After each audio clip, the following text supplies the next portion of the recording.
지난번에 우리가 창세기 25장을 생각했는데 오늘은 26장입니다. 25장 19절에서 이삭의 족보는 이러하니라 하고 말한 다음에 바로 이삭의 자손인 야곱을 향하여 조명을 합니다.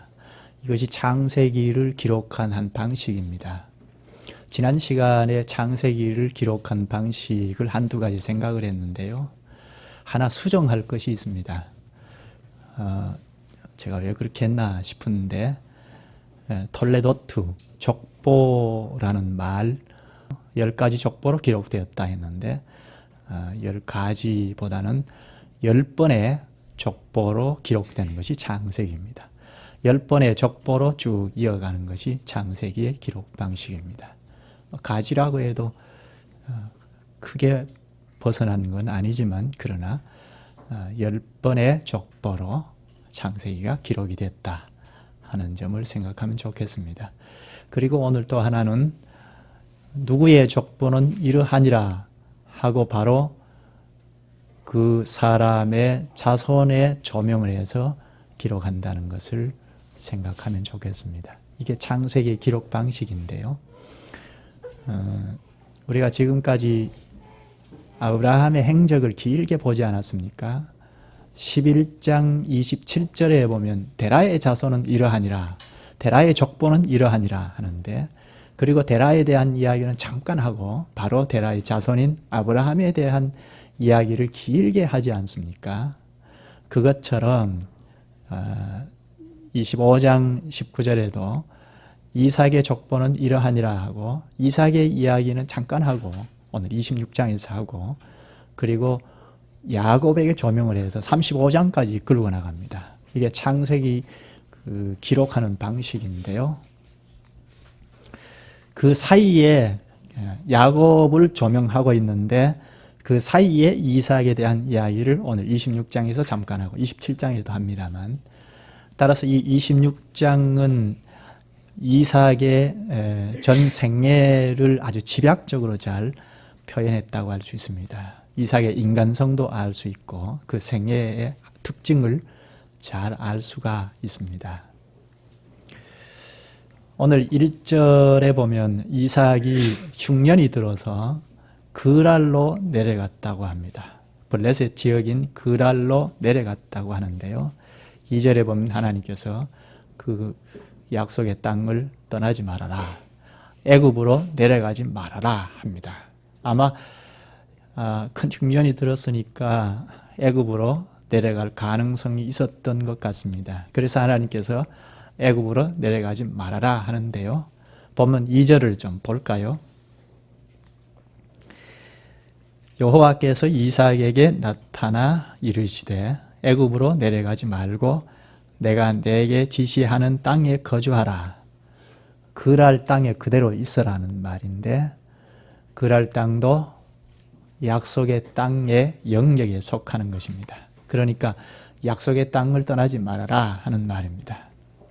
약속의 땅을 떠나지 말아라 하는 것은 하나님의 약속을 굳게 붙잡고 있어라, 굳게 신뢰하고 있어라 하는 뜻입니다. 심한 흉년으로 약속의 땅을 떠날 수밖에 없는 상황에서 여기에 떠나지 말고 약속을 굳게 믿고 붙잡으라 하는 하나님의 명령은 특별한 배려입니다.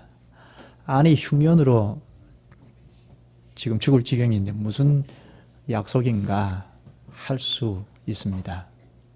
흉년, 당시의 흉년은 목숨을 위협하는 일입니다. 목축업을 하고 있으니까 가축들은 물론이고 사람의 생명도 위협하는 그런 일일 텐데, 그럼에도 불구하고 하나님께서는 이 약속의 땅을 떠나지 말아라 하는데요. 이것은 하나님의 특별한 배려라고 했는데 왜 그럴까요? 하나님께서 약속하신 곳에서 벗어나면, 하나님의 약속권에서 벗어나면 무슨 일이 발생되기 때문입니다. 이것은 하나님께서 보호하시겠다, 함께 하시겠다는 약속이 뒤에 나오는데요. 하나님의 약속을 벗어나지 말아라 하는 것은 하나님께서 특별히 보호하시겠다는 것이 내재되어 있습니다. 물론 흉년이 들었으니까 어려움이 있는 것은 사실입니다. 이게 간단하지는 않습니다. 흉년으로 때로는 목숨까지 잃을 수 있는 이런 위험한 상황이니까 이게 간단한 문제는 아닙니다. 그러나 약속을 굳게 붙잡아라 하는 이것은 이삭의 결단을 요구하는 것인데요. 생명의 위험까지도 주님께서 지켜주시고 보호하시겠다는 내용입니다. 하나님께서 지켜주실 테니까 떠나지 말아라 하는 것 아니겠습니까? 하나님의 약속을 붙잡는 것이 사실은 생명의 길입니다. 하나님의 약속권에서 벗어나면 길을 잃어버리는 것 아닙니까? 현실적으로는 고난의 땅에 거하는 일이니까 애국으로 내려가는 것보다는 훨씬 불리하고 생명에 위협을 가하는 일임에는 틀림없습니다. 이런 가운데 거하고 있고 떠나지 말아라 하는 것은 하나님께서 연단의 기회로 삼는다는 뜻이 내재되어 있습니다. 언약의 땅을 떠나지 말아라 하는 목적은 첫째는 연단의 과정을 거치려는 것입니다. 흉년으로 고난 가운데 연단하려는 목적이 있습니다. 또 하나는 이 땅을 후손들에게 완전한 소유로 주실 때까지 나그네의 불안정한 삶을 감내하라는 뜻도 내재되어 있습니다. 하나님께서 약속하신 내용이 어떤 것인지 한번 볼까요? 3, 4절인데요.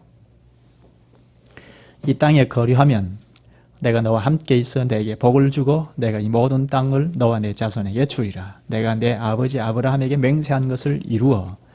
여기 함께 하겠다, 하나님께서 함께 하겠다 하시고 또 복을 주겠다 하시고 이 땅을 자손에게 주겠다 하시오. 4절에 보면 내 자손을 하늘의 별과 같이 번성하게 하며 이 모든 땅을 내 자손에게 주리니 내 자손으로 말미암아 천하 만민이 복을 받으리라.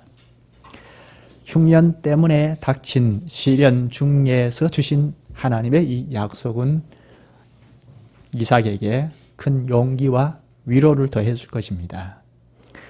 그러나 그럼에도 불구하고 다른 한편으로는 인내가 필요한 약속입니다. 앞에서 이야기한 것처럼 함께 하겠다, 또 복을 주겠다 하는 이것은 현실적으로 뒤에 가면 이삭에게 복을 내리시는 것이 나오는데요. 그러나 이 땅을 자손에게 주겠다 하는 이것은 먼 미래의 내용입니다. 아브라함에게 줄기차게 약속한 내용이 무엇입니까? 땅에 대한 약속이죠. 자손에 대한 약속입니다. 그런데 지금 이 4절에서도 이삭에게도 똑같은 약속을 합니다. 이 땅을 자손에게 주리라 하고 약속합니다. 이삭의 아버지 아브라함이 처음 고향 땅에 있을 때 하나님께서 불러내실 때 창세기 12장 2절에 내가 너로 큰 민족, 나라를 이루게 하리라 하고 말씀하지 않았습니까? 그러니까 아브라함은 하나님께서 자신과 자신의 후손들을 통하여 하나님 나라를 이루게 하리라 하는 그 말씀만 붙잡고 고향 땅을 떠났는데요. 이 약속이 지금 이삭에게도 똑같이 하고 있습니다. 자손들을 통하여 나라를 이루게 하리라는 내용인데요. 이것은 약속의 형태로만 있습니다. 아직은 실현되지 않았지 않습니까? 지금 아브라함 공동체가 아브라함 때 한 2,000명 이쪽 저쪽이라고 보면 지금은 뭐 좀 더 된다 하더라도 3,000명 육박한다 하더라도 그 정도밖에 안 됩니다. 부족 국가 정도밖에 안 되지 큰 나라는 아닙니다. 그러니까 큰 나라를 이루게 하리라 하고 하나님께서 약속하신 내용은 약속의 형태로만 있지 실제로 실현된 것은 아닙니다. 그러니까 그때까지는 이 약속의 땅에 대한 소유권이 없이 나그네로 지낼 수밖에 없습니다. 그러니까 이 약속은 하나님께서 하신 이 약속은 나그네로 지낼 수밖에 없다. 나그네의 생활을 감내하라는 뜻이 내재되어 있습니다.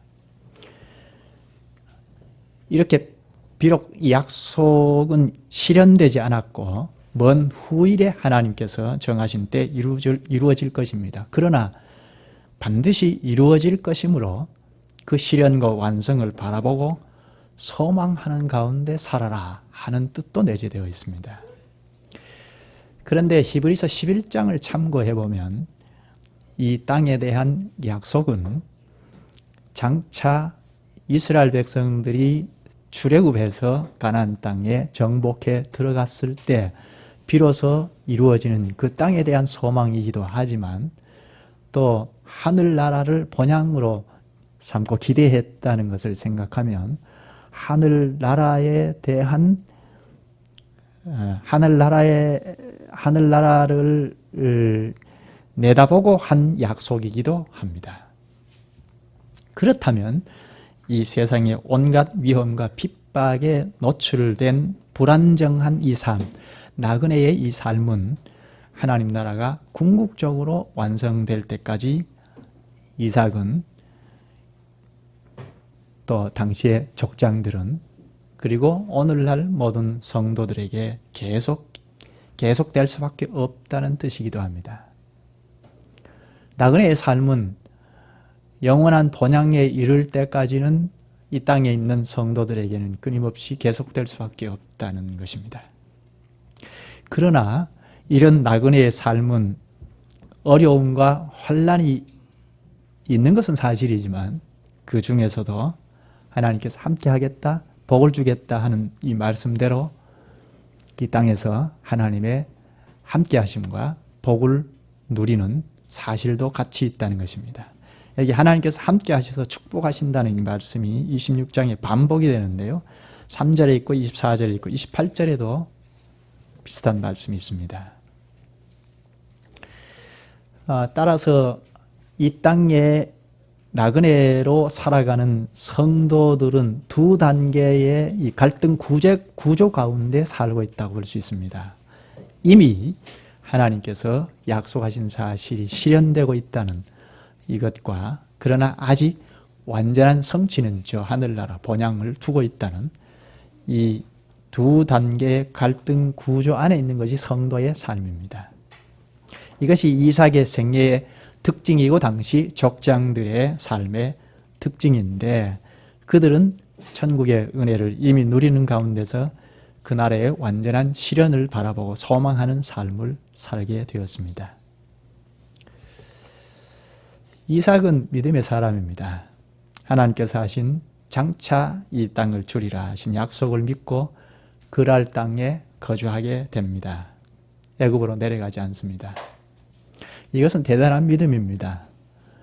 큰 흉년이 들어서 애굽 땅으로 내려가면 비옥한 땅이니까 풀들이 무성하고 가축을 먹이기에 아주 좋은 여건인데 흉년이 들어서 고통 가운데 지내야 한다는 것은 쉬운 일이 아닙니다. 그러나 하나님의 약속의 말씀을 굳게 붙잡고 그랄에 머물러 있었다는 것은 굉장한 믿음입니다.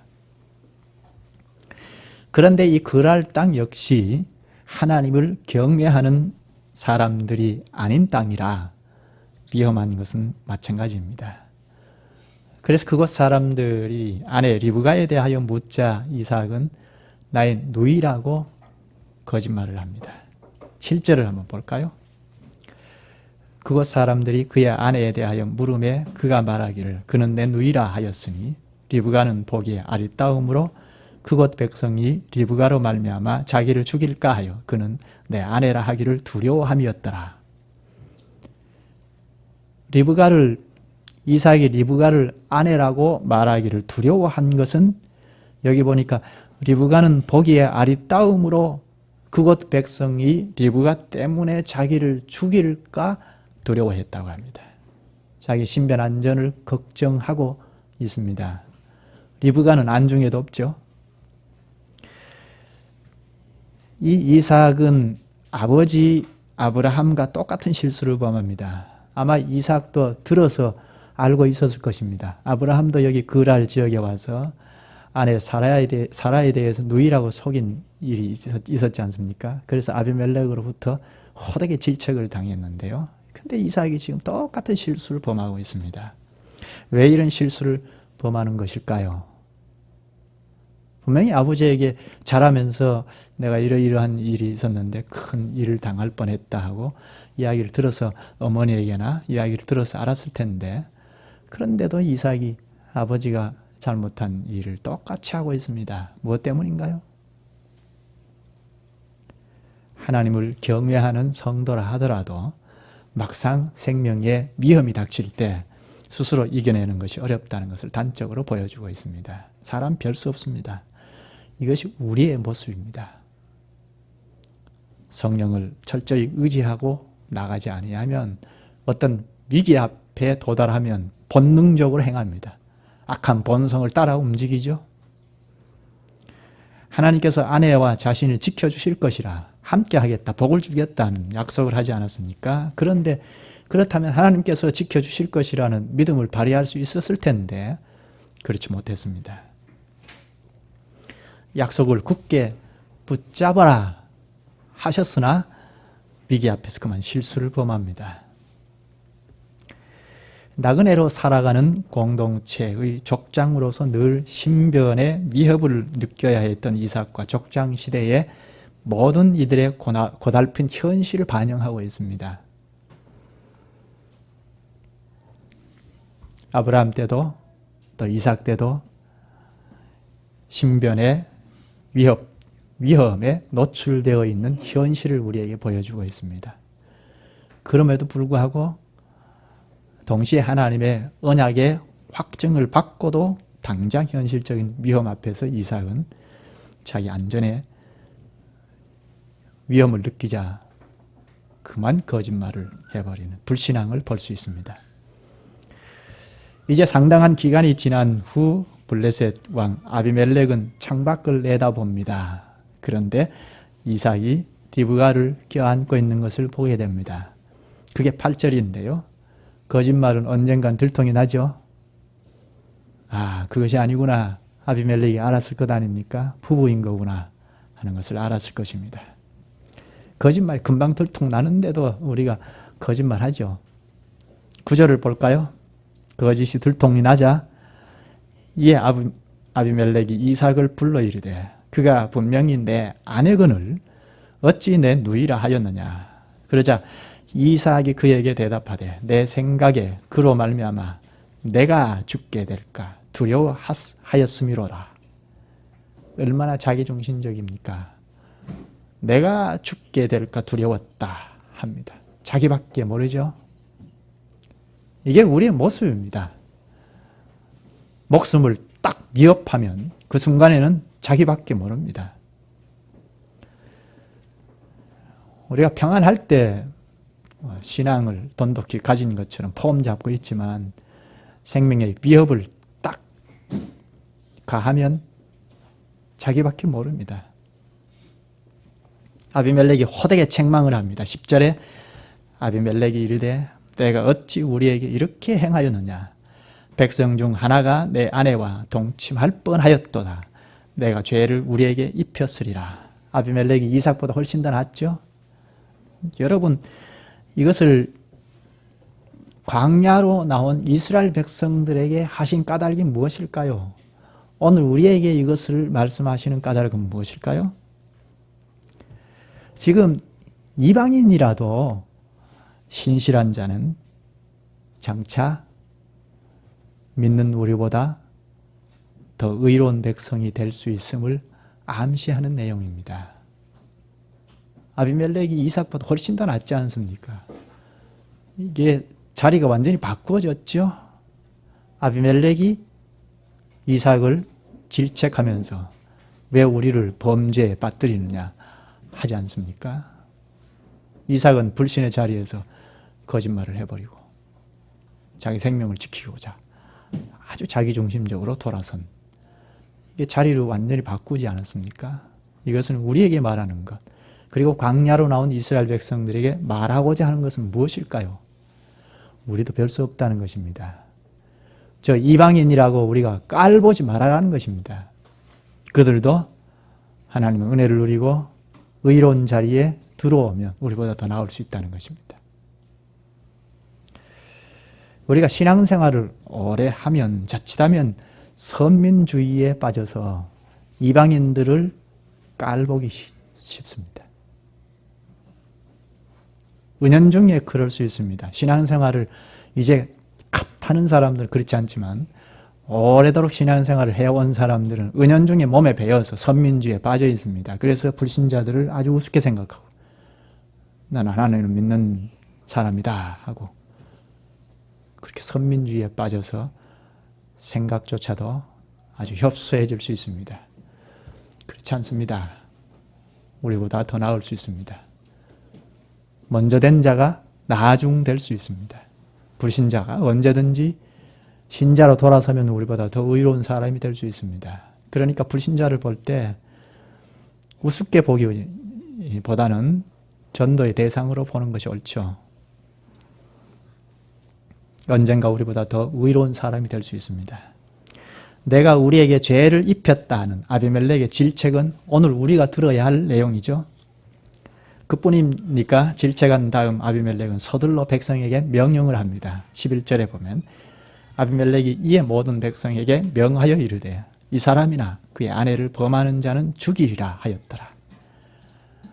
아비멜렉이 예전에 아브라함의 일을 기억했는지 모릅니다. 특히 하나님께서 아브라함을 선지자라고 하신 적이 있는데요. 20장 7절에 보면 아비멜렉을 향하여 너를 위한 선지자다. 너를 위하여 기도해 줄 것이다. 하고 소개해 준 적이 있습니다. 이 아비멜렉은 그것을 기억했는지 모릅니다. 그래서 이삭과 리브가를 강력하게 보호하는 조치를 취합니다. 그런데 이삭은 함께 하겠다, 하나님께서 함께 하겠다, 복을 주겠다 하셨음에도 불구하고 당장 현실적인 위험 앞에서 자기 신변 안전만 도모하는 나머지 불신앙을 보였습니다. 완전히 대조를 이루죠. 이삭은 이렇게 하나님의 약속에 미치지 못했으나 이방인은 자기 권세를 다하여 성도를 보호합니다. 이것이 하나님의 은혜입니다. 하나님은 거룩한 뜻을 이루시기 위하여 이방인을 쓰셔서 이삭과 리브가를 보호하셨습니다. 그런데 당장의 위험 앞에서 하나님을 굳게 믿기보다 오히려 불신앙을 노출시킨 이삭은 다음 단락에 가면 곧바로 급반전시킵니다. 12절에서 22절에 보면 낯선 이방 땅에서의 이삭의 놀라운 언행을 보여줍니다. 물론 아비멜렉의 공이 참 큽니다. 11절에 보면 아비멜렉이 이 모든 백성에게 명하여 이 사람이나 그의 아내를 범하는 자는 죽이리라 한 조치 때문에 이삭은 그날 땅에서 안전한 거주를 보장받습니다. 그 때문에 이삭은 그 땅에서 크게 강성하는데요. 13절부터 볼까요? 그 사람이 창대하고 왕성하여 마침내 거부가 되어 양과 소가 떼를 이루고 종이 심이 많으므로 블레셋 사람이 그를 시기하여 블레셋 사람들이 시기할 정도로 이삭이 창대하고 왕성하여 마침내 거부가 됩니다. 하는 일마다 잘 되었습니다. 이게 누구 때문이죠? 물론 아비멜렉이 특별 조치를 취해 주셔서 안전한 가운데 왕성하게 나간 것이 있습니다. 아비멜렉 왕의 칙령 때문이죠. 누구든지 이삭과 아내를 건드리는 자는 죽이라 할 정도로 모든 것을 지지하지 않았습니까? 그런데 그 손길 뒤에 누구의 손길이 있습니까? 12절에 말씀합니다. 이삭이 그 땅에서 농사하여 그 해에 100배나 얻었고 여호와께서 복을 주심으로 여호와께서 복을 주신 결과입니다. 사람이 어리석어서 스스로 된 줄을 알고 또한 누구 때문에 된 줄 알지만 궁극적으로 배후에 하나님께서 복 주신 결과입니다. 우리가 이런 사실을 잘 모를 수 있죠. 좀 잘 되면 자기가 좀 지혜로워서 자기가 좀 똑똑해서 되는 줄 생각하기가 쉽지 배후에 하나님께서 섭리하신 결과라고 생각하기가 어렵습니다. 우리가 지금 수요일에도 은사에 대하여, 선물에 대하여 배우지 않습니까? 주님께서 우리에게 주신 여러 가지의 선물들은 다 그리스도의 몸을 형성하는데 뒷받침하라고 주신 선물들이라고 배우지 않습니까? 그것을 내 것인 양, 내가 좀 잘 노력하고 내가 적극적으로 일을 추진해서 실력을 갖추고 일을 추진해서 벌어들인 소득이다 생각하고 내 것인 양 사용한 경우가 많죠. 하나님의 사람 이삭은 왜소하고 유약했으나 그 사람의 하나님은 크고 강하셨습니다. 그분이 두려움 중에 나그네의 신세로 살아야만 했던 이삭을 크게 강성하게 하셨습니다. 그런데 이삭도 그것을 잘 깨달았습니다. 잘 깨닫고 대단한 반전을 일으킵니다. 본문 15절을 보죠. 그 아버지 아브라함 때에 그 아버지의 종들이 판 모든 우물을 막고 흙으로 메웠더라. 아비멜렉이 이삭에게 이르되 내가 우리보다 크게 강성한즉 우리를 떠나라. 점점 강성해져 가니까 블레셋 사람들에게 위협이 되었습니다. 반가운 일이 아니죠? 왜 그럴까요? 한 형제라고 생각하면 자꾸 왕성해 나가면 참 반가운 일이 아니겠습니까? 함께 할 형제라면 이렇게 조화의 대상으로 생각할 텐데 이 세상 사람들은 성도를 향하여 조화의 대상으로 생각하지 않고 경쟁의 대상으로 생각하죠. 그러니까 이삭이 자꾸 왕성해져 나가니까 미움의 대상이 된 것입니다. 이게 신자와 불신자의 차이죠. 신자와 불신자의 이질감이죠. 즉 교회 안에서도 우리가 조화의 대상이라고 생각하며 누가 잘 된다면 시기 질투하기보다 오히려 지지하죠. 기뻐합니다. 동참을 합니다. 동심 협력할 대상이라고 생각합니다. 그렇게 하죠. 그런데 경쟁의 대상이라고 생각하면 자꾸 형제가 잘 되면 시기 질투하고 불평 불만을 늘어놓습니다. 이게 교회가 잘못 가면 그렇게 갈 수 있습니다. 교회가 자꾸 경쟁의 대상으로 부추기고 나가면 곤란합니다. 동심 협력할 대상입니다. 블레셋 사람들이 떠나라고 하니까 이삭은 아무런 대항을 하지 않고 떠납니다. 17절 이삭이 그곳을 떠나 그랄 골짜기에 장막을 치고 거기 거류하며 그 아버지 아브라함 때에 팠던 우물들을 다시 팠으니 우물을 다시 팝니다. 그런데 20절에 보면 그랄 목자들이 이삭의 목자와 다투어 이르되 이 물은 우리의 것이라 하매 아버지 아브라함 때에 팠던 우물을 다시 파는데 그것을 자기들 것이라고 우깁니다. 이렇게 억지를 부리자 이삭은 또다시 물러납니다. 21절 또 다른 우물을 팠더니 그들이 또 다툼으로 그 이름을 신나라 하였으며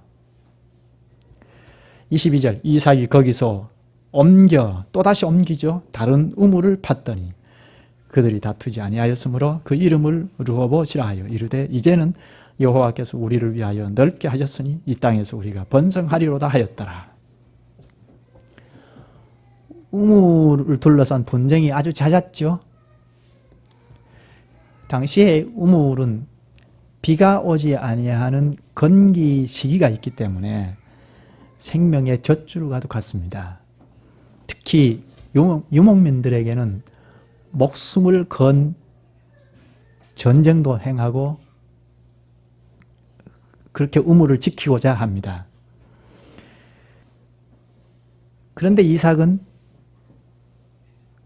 우물을 파놓으면 자기들 것이라고 하니까 물러나고 또다시 파놓으니까 자기들 것이라고 하고 그래서 또 물러나고 계속해서 일관된 양보로 일관합니다.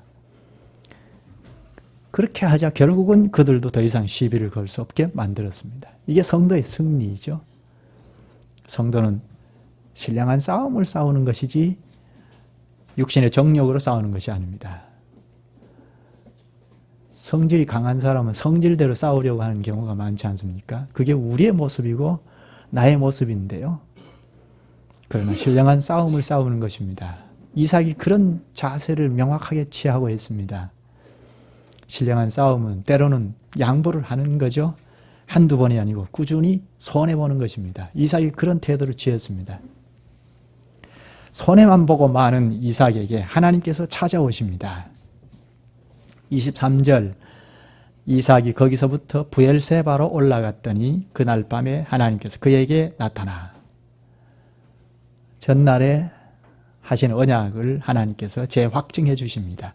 나는 내 아버지 아브라함의 하나님이 네 두려워하지 말라. 내 종 아브라함을 위하여 내가 너와 함께 있어 내게 복을 주어 내 자손이 번성하게 하리라 하신지라.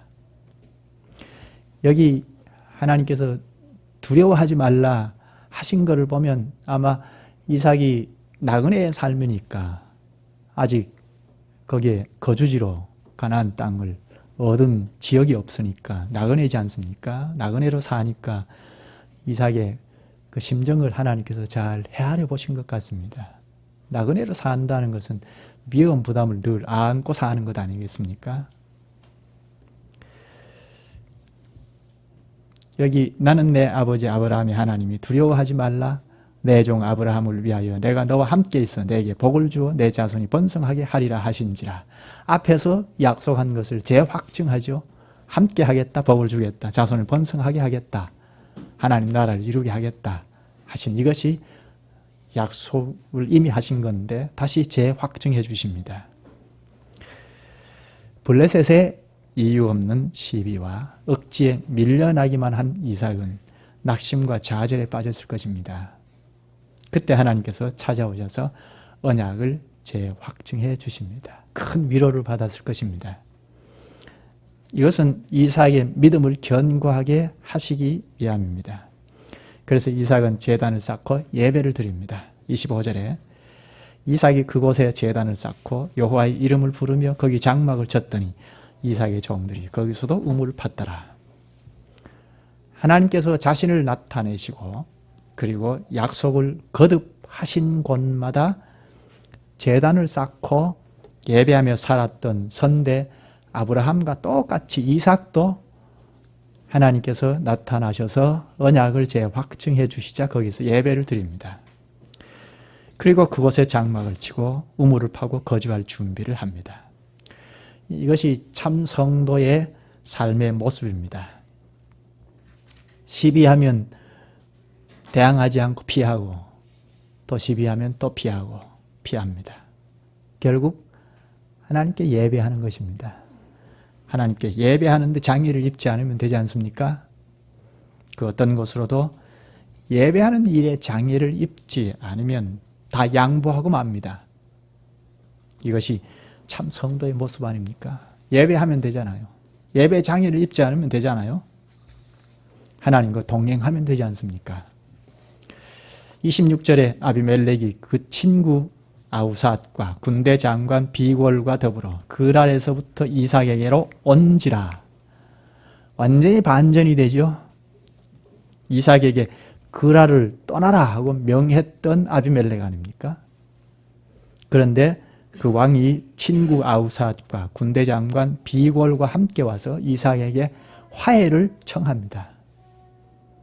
억울한 시비에 말없이 물러나기만 했던 이삭을 찾아와서 화해를 청합니다.